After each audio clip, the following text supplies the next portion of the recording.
첫 번째 총정리 시간, 결말을 알면 두렵지 않다. 시작. 결말을 알면 두렵지 않다.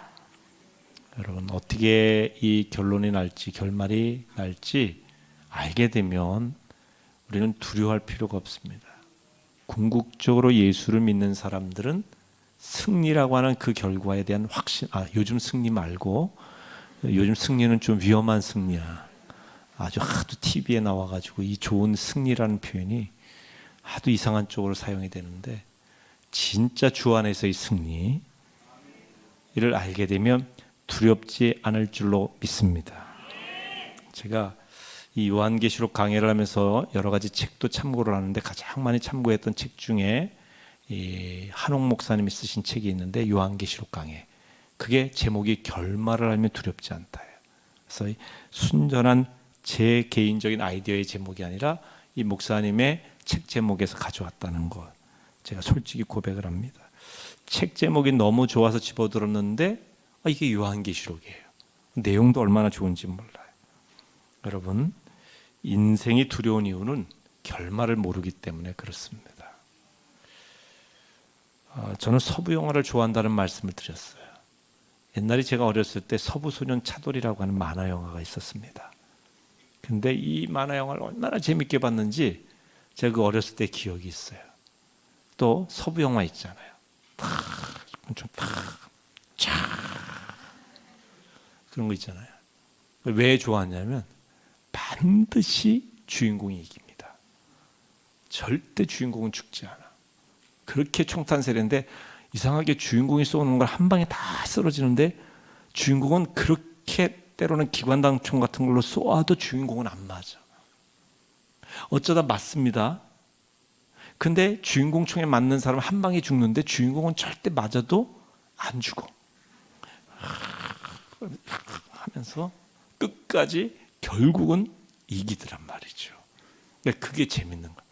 왜냐하면 서부 영화는 막 스릴도 있고 막 때로는 아슬아슬하기도 한데 마음속에 그래, 결국은 해피엔딩이야, 이 마음이 있거든요. 그래서 우리가 인생을 살면서 인간이기 때문에 순간순간의 어려움이나 위기나 또 두려움이나 여기에 반응하기도 하지만, 우리가 궁극적으로는 승리한다는 사실, 궁극에는 해피엔딩으로 끝난다는 사실을 우리가 알면 두려워할 이유가 없죠. 너희는 마음에 근심하지 말라, 하나님을 믿으니 또 나를 믿으라. 그러니까 우리가 근심하는 이유는 하나님을 진짜 믿지 않기 때문에, 하나님을 믿으면 결말이 어떤지를 알게 되거든요. 짧게 보면 악이 판치고 승리한 듯 보이지만, 길게 보면 하나님 뜻대로 사는 사람이 이긴다는 것입니다. 그래서 오늘 요한계시록에도 계속 강조하는 게 뭡니까? 이기는 자에게는 7교회 주신 말씀에도 이기는 자에게는 면류관을 주니, 이기는 자에게는 흰돌을 주고 거룩한 하나님 나라를 예비케 하는 생명나무를 얻게 하리니, 이기는 자에게 계속해서 이기는 자에 대해서 이야기하죠. 요한계시록은 예수 믿는 자에게 과정의 어려움이 있으나 인내하면 끝내는 승리하리라고 하는 메시지입니다. 그런데 그 인내가 쉽지 않죠. 왜냐하면 끝을 모르기 때문에 그렇습니다. 언제까지 참아야 될지 모르기 때문에 사람들이 좌절하고 낙심하는 겁니다. 그래서 예수님 시대 사람들은 예수님이 재림에 관해서 말씀하시고 끝날에 대해서 말씀하실 때 그 끝이 언제 오겠습니까? 그 날과 그때가 언제 이루어지겠습니까? 라고 묻습니다. 그게 궁금한 거예요. 오늘날도 마찬가지죠. 하지만 성경은 이렇게 말합니다. 그러나 그날과 그때는 아무도 모르나니 하늘의 천사들도 그리고 아들도 모르고 오직 아버지만 아시느니라. 하나님 아버지만 아신다. 그날과 그때는, 이것은 그날과 그때에 대한 모든 것을 조종하는 것, 그것은 아버지의 권한이라는 거예요. 다시 말하면 이 아버지의 권한인 그날과 그때를 자기들이 함부로 이야기하는 것은 하나님의 권한을 침해하는 일입니다. 근데 많은 이단들이 요한계시록을 자기 나름대로 아전인수격으로 해석을 하죠. 그래서 특별히 시한부 종말론을 많이 해요. 시한부 종말론이 뭡니까? 언제 예수님이 오시니까 그 안에 빨리 오라. 다미선 교회가 시한부 종말론을 얘기했잖아요. 근데 그 이전에도 시한부 종말론을 이야기하는 이단들이 참 많아요. 얼마 남지 않았다는 거예요. 그 사람들에게 심리적인 압박을 주어서 여기 와야 구원받으니까 가정도 뭐 다 버리고 직장도 버리고 관계도 버리고 다 재산도 갖다 바치고, 이 거짓말이었잖아요. 그러니까 여러분, 시한부, 물론 우리 인생은 시한부 인생이야. 언젠가는 죽습니다. 언젠가는 주님이 와요. 그게 시한부죠. 그런데 그 시한부를 구체적인 날과 때를 결정해서 마치 자기네들이 이렇게 말한 게 맞는 양 이야기하는 구체적인 시간을 언급하는 시한부 종말론은 완전히 이단이고 거짓된 겁니다. 성경에 그 때와 시에 대해서는 하나님 권한이라고 그랬어요. 인간이 말할 수가 없어요. 마치 하나님의 권한인 그 종말의 때를 함부로 이야기하는 것은 하나님이 금하신 선악과를 따먹는 일과 같아요. 얼마나 하나님께서 이거 금하셨어요. 다 너에게 주지만 이것만은, 그러니까 하나님의 권위를 인정하려면 시한부 종말론 이야기하면 안 돼요. 또 제한적인 구원이라고 하는 것은 14만 4천이 구원받는다. 구원받은 자의 표에 대해서 14만 4천. 이상하게 구원받는 거에 대해서 요한계시록만 언급한 게 아니라 다른 성경도 언급하잖아요. 대표적인 게 요한복음 3장 16절이에요. 그러니까 사도 요한이 요한복음도 쓰고 요한계시록도 썼는데, 그 요한복음에 보면 3장 16절에는 뭐라고 돼 있습니까? 하나님이 세상을 이처럼 사랑하사 독생자를 주셨으니 이는 그를 믿는 자마다예요. 14만 4천이 아니에요. 믿는 자는 누구든지 멸망치 않고 영생을 얻게 하려 하심이라. 똑같은 사도 요한이 썼는데, 이게 요한계시록에는 14만 4천만 구원받는다고 제한적인 구원을 이야기하고, 요한복음에는 누구든지 믿는다고 얘기를 했겠습니까? 이 요한계시록이 이야기한 14만 4천의 숫자적인 의미를 알 때에 우리는 제한적인 구원에 사로잡히지 않게 되는 거예요. 그리고 하나님이 14만 4천만 구원한다는 게 상식적으로도 맞지 않잖아요. 아니, 누구든지 예수 믿으면 구원받겠다고 누구든지 오라고 해놓고 14만 4천이라는 숫자를 2000년 전에 이야기하셨단 말이에요. 여러분, 상식적으로 생각하면, 그러면 지금까지 인류의 2000년 전부터 지금까지 역사를 생각을 해보면은 수십, 수백, 수천억이 살았을 거 아니에요.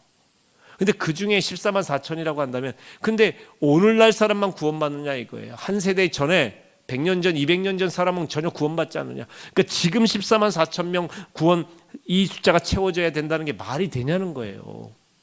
참, 이걸 믿고 따르는 게 너무 답답한 거예요. 근데 이게 영적인, 우리 신앙은요, 영적인 원리가 있기 때문에 사람이 영적으로 사로잡히잖아요. 뭐에 사로잡힌 판단력이 상실이 되는 거예요. 그러니까 이단의 교리에 뭔가에 사로잡히면 그 사람들이 뭐 그냥 팥으로 메주를 쓴다고 해도 믿는 거예요.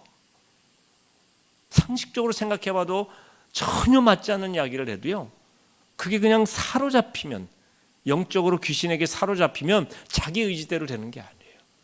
사로잡히면 안 돼. 그러니까 영적으로 늘 깨어 있어야 되는 겁니다. 이게 매우 중요한 일이에요. 부정적인 의식, 이번에도 이제 그런 말씀 많이 하시잖아요. 부정적인 사람들은 계속 부정적이라는 거예요. 긍정적인 걸 보더라도 왜 그런지 아세요? 부정적인 의식에 사로잡히는 거예요. 그러면 매사에 모든 게 부정적이에요. 모든 걸 부정적인 측면, 자기도 그걸 잘 모르고 그렇게 한다는 거예요. 이게 얼마나 무서운 얘기인지 몰라요. 그래서 여러분들이 거룩하고 은혜롭고 긍정적인 것에 사로잡히게 되시길 주의 이름으로 축원합니다. 감사에 사로잡히시길 축원합니다. 예수의 영, 성령에 사로잡혀서, 그래서 우리가 성령 충만을 기도하는 거예요.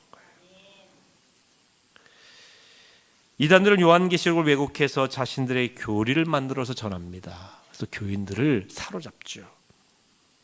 이단들이 성경 가지고 얘기하거든요.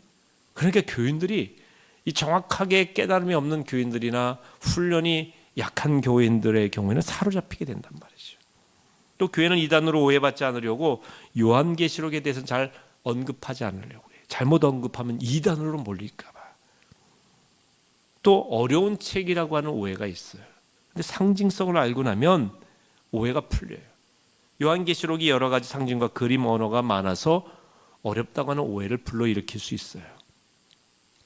하지만 해석이 전혀 불가능한 게 아니고요, 해석을 알고 나면 너무나 명료한 책이기도 합니다.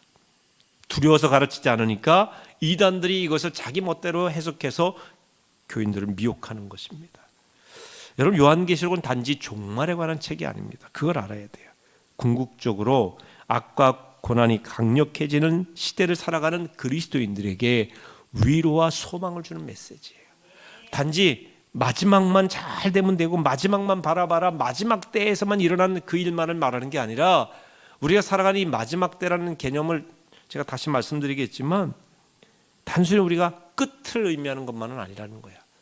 이 어떤 선, 마지막 선이 아니라 폭이에요, 폭. 그러니까 예수님 오셨을 때부터 2000년 전에 오셨을 때부터 마지막을 언급하셨잖아요. 사도 바울도 마지막에 대한 언급이 많거든요. 그러니까 우리는 늘 마지막이라는 생각을 가지고 깨어서 살아야 될 것을 말씀하시는 겁니다. 그래서 2000년 전부터 이미 주님 오실 때까지가 이 마지막 시대를 말하는 거지 마지막 시점을 말하는 게 아니라는 거예요. 요한계시록은 단순히 마지막 때에 대한 우리의 호기심을 풀어주는 책이라기보다는 마지막 때를 사는 하나님의 자녀들이 이 현실 속에서 어떻게 살아야 되느냐, 마지막이니까 내 마음대로 살거나 마지막이니까 멋대로 살거나 마지막이니까 불안과 공포 속에 살거나 그게 아니라는 거예요. 마지막을 생각하면서 지금 어떻게 살아야 될 것이냐. 여러분, 예를 들면 우리가 인생이 이제 내일이 마지막이라고 생각했을 때 오늘 어떻게 살겠냐. 한 달 후에 내 생명이 끝난다는 걸 우리가 알게 되면 하루하루를 어떻게 살겠어요? 아무렇게나 살지 않을 거 아닙니까? 자신의 마지막을 알고 그 시점이 우리는 언제인지는 몰라요. 한 달 후, 두 달 후가 될지 모르지만 언젠간 우리가 마지막에 올 것을 생각하면서 오늘을 살아가는 사람의 마음은 경건해질 수밖에 없다는 거죠.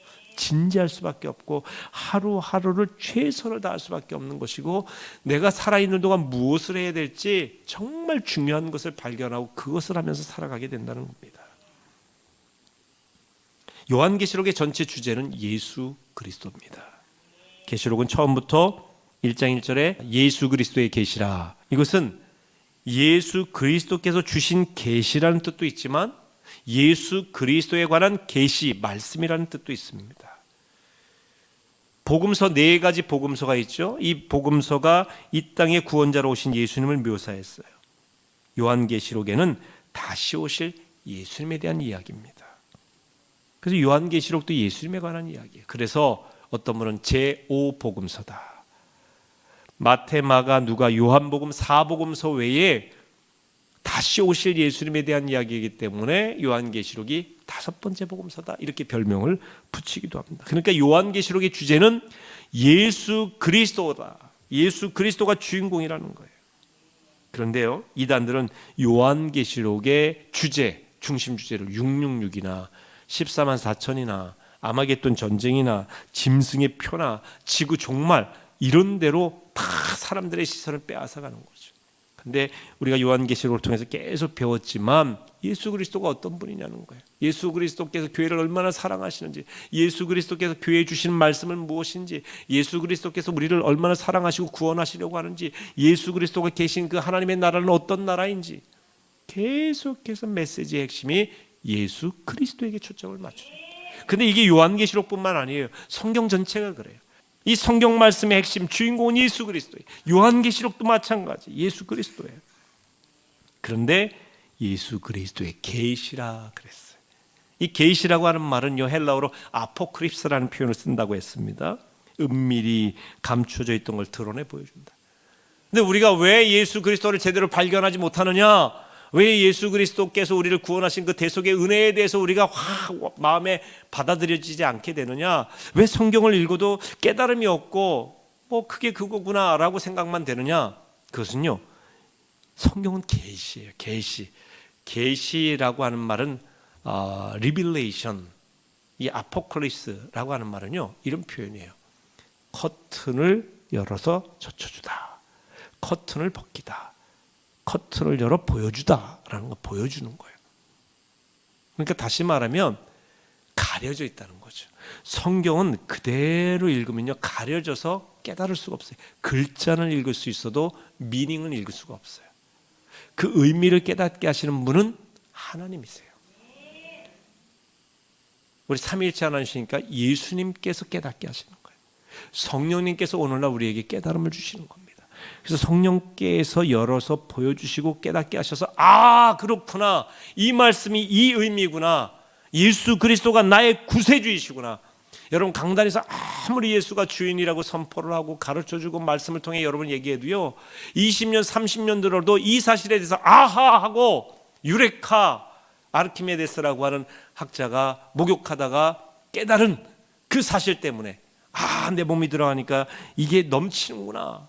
그러니까 우리가 깨달음이 오는 순간이 있는데 하나님의 성령께서 우리에게 열어 보여주실 때 깨닫게 돼요. 제가 왜 생명을 살리는 건강한 공동체라고 하는 우리 교회 모토를 갖게 됐냐, 말씀 읽는 가운데 예수 그리스도가 길이요 진리요 생명이니 부활이요 생명이니 생명의 떡이니 나는 생명을 주기 위해서 왔다. 이 말씀은 예수 그리스도를 믿고 생명을 얻게 하려고 주신 말씀입니다. 생명에 대해서 깨닫게 되었다는 거예요. 교회가 생명 구원하시는 곳이라는 걸 알잖아요. 다 교회는 영혼 구원을 위해서 힘써야 된다는 걸 머리로 알아요. 그런데 머리로만 알아서는 가서 손발이 행해지고 입술을 열어 복음 전할 수가 없는 거예요. 하고 이게 있어야 된단 말이에요. 하는 순간이 있어야 돼요. 이 깨달음이 있어야 된다는 거예요. 깨달음이 있을 때, 그 말씀이 마음판에 새겨질 때 우리의 삶이 변화가 되는 거예요. 거기서부터 TV를 통해서, 책을 통해서, 인터넷 통해서, 라디오 통해서 얼마나 일주일에도 수백 수천 편의 설교가 방송되고 읽혀질 수 있겠어요. 근데 한국교회 안 변해요. 여러분, 교인들 삶이 잘 안 변해요. 헌신에 대해서 이야기를 해도요, 헌금에 대해서 이야기를 해도 저는 이제 깨달은 순간이 있거든요. 하나님께 드리는 것이 천국의 보물 쌓는구나. 성경이 있잖아요. 근데 여러분, 진짜 그렇게 믿고 하느냐는 거예요. 그렇게 믿으면 내가 천국에 저축하기 위해서 이 땅에 저축하는 것보다 훨씬 애쓸 거 아니냐는 거예요. 근데 안 그러시잖아요. 솔직히 왜 그런지 아세요? 유레카가 안 돼서 그래. 이게 안 되는 거예요. 그러니까 다 깨달아지는 게 아니라 계시예요. 열어 보여주시고 열어 보여주신 걸 보는 거예요. 여러분, 말씀은요, 듣기도 하지만 보는 거예요. 그래서 이걸 요한계시록에서 말씀하시는 거죠. 자, 1장 1절 한번 읽어보실까요? 시작. 예수 그리스도의 계시라. 이는 하나님이 그에게 주사 반드시 속히 일어날 일들을 그 종들에게 보이시려고 그의 천사를 그 종 요한에게 보내어 알게 하신 것이라. 그 종들에게 보이시려고, 그래서 보이시려고, 아무에게나가 아니라, 요한계시록 아무나 해석할 수 있는 게 아니라 하나님을 진심으로 믿는 종들에게 보여주시는 거, 보여주신다는 거예요. 그냥 말하신 게 아니라 보여주신다. 저는 이 표현이 기가 막힌 표현이에요. 요한계시록은 그림 언어예요. 단순히 들리기만 하는 게 아니라 그려보는 거예요. 하나님 나라에 대해서 여러 가지 이야기할 때 천사들이 막 나팔 불고 그리는 거예요. 주님이 재림하실 걸 그리는 거예요. 우리에게 다가올 영광을 그리는 거예요. 그리는 거. 그걸 보는 거란 말이죠. 그러니까 믿음은 보이지 않는 걸 보는 거예요. 믿음은 믿을 수 없는 걸 확신하는 거예요. 아멘. 그게 믿음이에요. 다 보고 아는 걸 믿는 걸 누가 못해요. 그죠? 하나님 보여달라 해서 못 믿을 사람 어디 있어요? 그거 믿는 게 아니지. 보여서 우리에게 신이라는 건 신이 아니죠. 똑같은 인간이죠. 그러니까 보이지 않기 때문에 믿는 거예요. 근데 여러분, 그 보이지 않는 분을 여러분들이 말씀을 선포해서 보이게 하는 거예요. 근데 어떻게 보이게 하느냐? 확신이 있으면 보인단 말이죠. 그러니까 여러분들이 말씀을 선포할 때 여러분 스스로가 확신이 없으면 어떻게 그 사람에게 보이게 해요? 소경인도 못해요. 제가 전에 맥반석 비누 얘기했잖아요. 그 맥반석 비누 제가 대학교 때, 신학대학 때 팔러 다니는데 팔리지가 않아갖고 제가 써봤다고 그러잖아요. 써보니까 확신이 생기는 거야. 너무 좋구나. 피부에도 머릿결에도 이게 진짜 효과가 있구나. 딱 유레카, 확신이었어. 보였다면 비누에 대한 효과가 보인 거야. 그 다음부터 말이 달라지죠. 이 써보시면 확실하다는 거예요. 그러니까 사람이 신앙에 대한 확신이 있어야 돼. 마지막 날이 올 것을 확신하시고 주님 나라가 분명히 있음을 확신하시길 바랍니다. 죽음이 끝이 아니라 죽음 이외에 천국이 있음을 확신하시기 바랍니다. 천국만 있는 게 아니라 지옥도 있습니다. 여러분 이거 분명히 아셔야 돼요. 그러니까 예수님 끝까지 잘 믿어야 돼요. 세상 살다가 유혹한다고 넘어가 끝을 모르고 믿으니까 보란 말이죠. 보란 말이죠. 이 초대교회 성도들에게 큰 박해를 가했던 로마의 황제가 있습니다. 특히 박해를 가했던 두 명의 황제인데요. 하나는 네로예요. 주후 64년에 이 네로는요 로마의 화제를 자기가 냈어요. 근데 화제를 내고 책임을 그리스도인들이 불을 질렀다고 책임을 그리스도인들에게 돌리면서 막 대대적인 박해를 가한 거예요. 박해의 정당화를 가져온 거예요. 이때 베드로 사도도 바울 사도도 순교를 했어요. 근데 더 큰 박해가 도미티안 황제 때 일어납니다.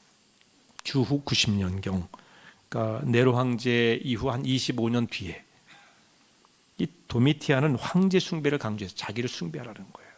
자신을 시저라는 칭호 대신 Our Lord, Curious, God, 자기를 하나님이라고 주님이라고 부르라고 했어요. 당시 다신론 시대에 살던 로마 사람들에게 그 황제를 하나님으로 부르는 것, 주님이라고 부르는 건 어려운 일이 아니에요. 근데 우리 기독교 신앙은 뭐예요? 유일신 사상이에요. 그러다 보니까 기독교인들이 황제를 숭배할 수가 없는 거예요. 황제는 신이 아니에요. 그래서 우리가 일제시대 때도 신사 참배하지 않고 주기철, 손양원 목사님 같은 분은 목숨 걸고 안 된다고 한 게 우리가 섬겨야 될 분은 오직 예수 그리스도라는 겁니다.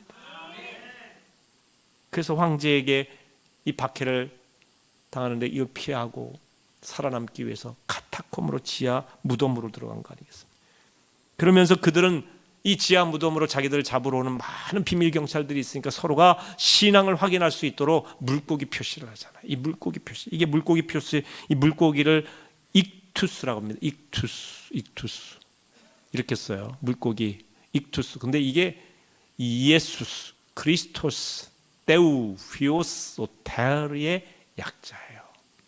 그러니까 이에수스, 예수, 크리스토스, 그리스도는 테우, 하나님의 휘오스, 아들이라는 뜻이거든요. 소테르, 구세주란 말이에요. 예수 그리스도는 하나님의 아들이요 구세주이십니다 라고 하는 고백을 약자로 익투스라고 한단 말이에요. 물고기를 그려가면서 서로의 신앙을 확인했어요. 누구를 믿는 거예요? 그 죽음의 순간에도 유일한 구세주 예수 그리스도. 여러분, 이런 박해, 요한계시록은 이런 박해 시대의 그리스도인들을 격려하고 위로하기 위한 하늘의 메시지입니다. 교회를 박해하는 세력이 온 세상을 장악한 것 같지만 결국 마지막에는 믿는 자들이 승리한다는 메시지예요. 할렐루야! 마지막에는 믿는 자들이 승리하는 거예요. 박해하는 자들, 없애려고 하는 자들, 죽이는 자들이 당대에는 힘이 있는 것 같지만 황제의 영광, 도미티안도 네로로 다 갔어요. 로마 제국의 엄청난 권력과 힘과 그 영광도 사라졌어요. 그러나 교회는 죽지 않습니다. 그리스도인들은 남아있어요. 마지막 때가 언제냐? 이 성경에서 말하는, 아까도 말씀드렸지만 어떤 분들은 예수님이 재림하기 직전이라고 해석하는데, 자, 히브리서 1장 1절에서 2절 보실까요? 시작. 옛적의 선지자들을 통하여 여러 부분과 여러 모양으로 우리 조상들에게 말씀하신 하나님이 이 모든 날 마지막에는 아들을 통하여 우리에게 말씀하셨으니 이 아들을 만유의 상속자로 세우시고 또 그로 말미암아 모든 세계를 지으셨느니라. 여기 보시면요, 옛적의 선지자들을 통해 여러 부분과 여러 모양으로 우리 조상들에게 말씀하신 하나님이 이 모든 날 마지막에는 아들을 통하여 우리에게 아들을 통하여 우리에게 말씀하셨다. 그 마지막 날에 여러분, 선지자들이 과거에 앞에 있는 옛날의 선지자는 구약 성경을 얘기하는 거예요. 구약 성경은 여러 모양 여러 부분으로 구약 성경의 선지자들을 통해 하나님이 말씀하셨는데, 그런데 하나님이 이 모든 날의 마지막 날에는 아들을 통하여 우리에게 말씀하시기 위해서 아들을 보내셨다는 거죠. 예수님의 초림을 말하는 거예요. 그러니까 예수님의 초림이 이미 마지막이 시작됐다는 거예요. 이 아들을 만유의 상속자로 세우시고 또 그로 말미암아 모든 세계를 지으셨느니라. 그러니까 이 마지막에 우리에게 말씀하신 이 아들이 만유의 상속자이고 또 모든 세계를 하나님과 더불어 지으신 삼위일체 성자 하나님이시라는 거죠. 근데 그분이 마지막에 오셔서 말씀하신 그게 마지막이 시작이 된 거예요. 그러니까 이미 마지막은 2000년 전부터 시작이 된 거예요. 그러니까 마지막은 선이 아니라 폭이라는 거죠. 마지막 때에 대한 이야기입니다. 그러니까 그날은 언제일지 몰라요. 여러분들 이 부분은 분명하게 인식하고 계셔야 됩니다. 요한계시록의 어린 양을 따르는 무리들, 어린 양의 승리라는 표현이 자주 나오는데 어린 양은 예수님을 의미해요. 그리고 예수님이 십자가에서 죽음을 이기고 승리하셨음을 어린 양의 승리로 표현하고 있습니다. 요한계시록의 전달자는 사도 요한이죠. 예수님의 제자들 중에 제자 베드로와 야고보와 요한은 예수님의 12제자 중에 특별히 주님이 아끼시던 제자, 주님과 동행했던 사람들, 그들을 말합니다. 그러니까 변화산에도 함께 올라갔고요. 겟세마네 동산에서 함께 기도했던 인물이죠. 특별히 예수님이 십자가에 달려 돌아가실 때 이 요한은 마지막 예수님 곁에서 예수님의 죽음을 지켜봤던 유일한 제자이기도 합니다. 예수님께서 그 요한에게 내 어머니라 하면서 마리아를 부탁하잖아요. 그러면서 마리아를 평생 돌봐드린 참 충직한 제자입니다. 근데 사실은 요한이요, 이렇게 사랑이 많은 사랑의 사도라는 별명이 있잖아요. 요한 1서라든지 요한복음에 사랑에 대한 이야기가 참 많잖아요. 얼마나 내용이 좋은지 몰라요. 근데 이 사도 요한은요, 사도 요한이 되기 전에는 별명이 우레의 아들이에요. 번개의 아들, 천둥번개의 아들. 왜냐하면 성질이 우레 같고요. 막 큰 소리 내고 자기 이기적인 생각과 욕심과 소리가 퍽하는 그런 스타일. 전혀 믿어지지 않는데 그랬던 우레의 아들이었던 요한이 주님의 말씀이 맞아, 주님의 십자가 사랑을 경험하자 사랑의 사도가 된 거예요. 하나님의 말씀은 우리를 변화시킵니다. 마지막 때를 살아가며 주의 계시의 말씀을 듣는 사람들은 반드시 경험하는 것이 있는데 변화예요. 변화. 놀라운 변화예요. 예수님 제자들 대부분 순교했죠. 그런데 요한은 순교당할 위기에 있었지만 죽지 않고 살아서 요한복음, 요한 1, 2, 3서, 요한 계시록을 기록했습니다. 무서운 로마 제국보다 더 크고 강대한 하나님 나라 이야기를 전해준 겁니다. 요한 계시록을 통해 초대교회는 다시 한번 부흥하게 되죠. 요한은 자신이 본 것을 다 증언했다. 보았다 그랬어요. 보았다. 가감하지 않고 본 그대로 보았다고 그러죠. 요한계시록 그림 언어라고 했어요. 그래서 인간의 말로 표현하지 못하고 여러 가지 숫자로 상징적인 말로 표현합니다. 그 언어로 이제 그 본 것을 언어로 표현했는데 한계가 있죠. 천국을 수많은 보석으로 표현한 부분도 있는데 당시 가장 귀중한 보석들로 묘사를 했지만 아마 언어의 한계 때문에 다 그대로 말할 수 없었을 것입니다. 요한계시록을 묵시문학이라고 합니다. 이해하기 어려운 상징들이 많기 때문에 그렇게 표현합니다. 그리고 희한한 상징과 더불어 숫자들이 있죠. 그래서 이 묵시문학의 특징이 몇 가지가 있는데 그 첫째가 요한계시록의 상징과 은유를 푸는 첫 번째 열쇠가 구약성경이라는 사실을 알아야 돼요. 창세기, 출애굽기, 에스겔, 다니엘, 예레미야, 스가랴 등에 나오는 나팔, 촛대, 유다지파의 사자, 12지파, 바벨론 같은 상징들이 요한계시록에 많이 등장을 해요. 요한은 250번 넘게 구약을 인용합니다. 계시록 22장에 나오는 생명나무는 창세기 2장의 선악을 알게 하는 나무 옆에 있던 생명나무와 연결이 됩니다. 그러니까 구약과 신약이 서로 떨어질 수가 없는 거예요. 그러니까 요한계시록 속에는 구약이 많은 상징적인 언어를 가져옵니다. 두 번째, 이 계시록에 나오는 숫자는 유대인들의 숫자관에 따라서 해석을 해야 돼요. 가령 7은 삼일체 하나님을 의미하는 3과 동서남북을 가리키는 온 세상을 의미하는 4가 합쳐져서 완벽한 숫자를 의미합니다.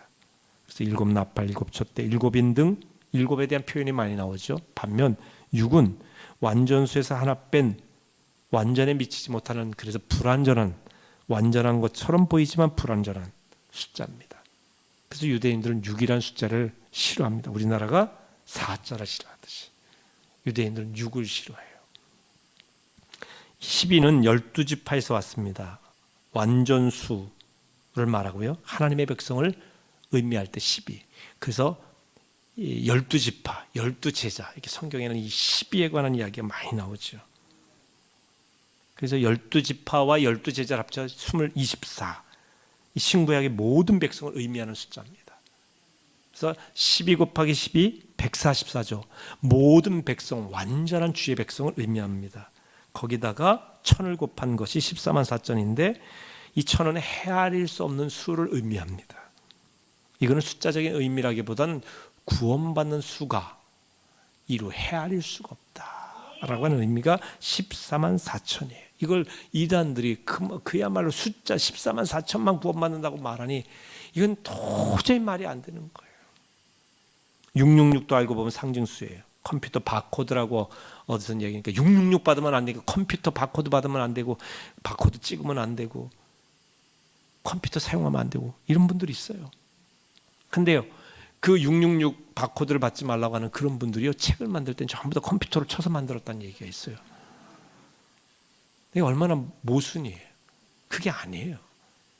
우리가 이렇게 바코드 보고 물건 뒤에 있는 바코드 삑 해갖고 슈퍼마트에서 계산하잖아요. 이런 거 받지 말라고 하는데, 여러분 그런 거 다 받았으니 어떻게 짐승의 표를 받은 건데 큰일 났네. 걱정하지 마세요. 그런 의미가 아니에요. 666은요 네로 황제를 의미하는 그런 숫자예요. 당시에 사람의 이름은 전부 다 숫자로 표기할 수가 있는데 그걸 더해보니까 666이 네로 황제에 대한 숫자라는 거예요. 그러니까 666을 그대로 두게 되면 네로 황제가 박해한다 이런 얘기를 그대로 이야기하게 되면 잡혀 들어가잖아요. 그러니까 상징적인 숫자로 이렇게 말하게 되는 겁니다. 뭐 다른 의미가 있다고 얘기하시는 분도 있지만 어쨌든 이런 상징성을 모르고 그대로 받아들이는 것은 특히 요한계시록에서 위험하다는 거죠. 그렇다고 민수기에 나와 있는 백성들의 숫자 이것도 다 상징이 아니에요. 요한계시록은 특히 묵시문학적인 측면에서 썼기 때문에 상징이라는 거예요. 세 번째로 묵시문학의 특징은 어둠의 권세는 반드시 멸망하고 하나님의 백성들은 구원받는다는 주제를 담고 있어요. 그러니까 영적인 권선징악이죠. 권선, 선은 권하고 징악, 악은 징계한다는 거예요. 악은 망한다는 겁니다. 그러니까 현실의 어려움으로 인하여 절망하지 말라, 이 메시지예요. 그러니까 궁극적으로요, 요한계시록의 메시지는 현실의 박해만 바라보고 절망하지 말고 예수님 포기하지 말고 길게 보라는 거예요. 결말을 보라는 거예요. 그걸 말하기 위해서 하나님 나라에 대해서 기가 막히게 묘사하고 있어요. 너희에게 마지막으로 주어지는 나라가 하나님 나라다. 우리 주님이 인도하실 것이고 주님이 기다리신다는 거죠. 궁극적으로 인간을 향한 하나님의 생각은 언제나 축복이에요. 자, 예레미야 29장 11절에도 이스라엘이 멸망할 때에 예레미야를 통해 주신 말씀이 같이 읽습니다. 여호와의 말씀이니라. 너희를 향한 나의 생각을 내가 아나니 평안이요 재앙이 아니니라. 너희에게 미래와 희망을 주는 것이니라. 아멘. 요한계시록은 궁극적으로 이 말씀대로 우리에게 희망을 주는 메시지. 당장은 박해 때문에 예수 믿는데 박해와 어려움이 있으니까 재앙이 아니냐, 고난이 아니냐, 절망이 아니냐 라고 낙심할지 모르지만 아니라는 거죠. 하나님이 우리를 향한 궁극적인 생각은 우리에게 미래를 주시고 미래의 희망을 주시는 것이다. 할렐루야. 우리의 마지막은 천국이라는 거예요. 우리의 마지막은 주님과 함께하는 거예요. 우리의 마지막은 영원한 기쁨이에요.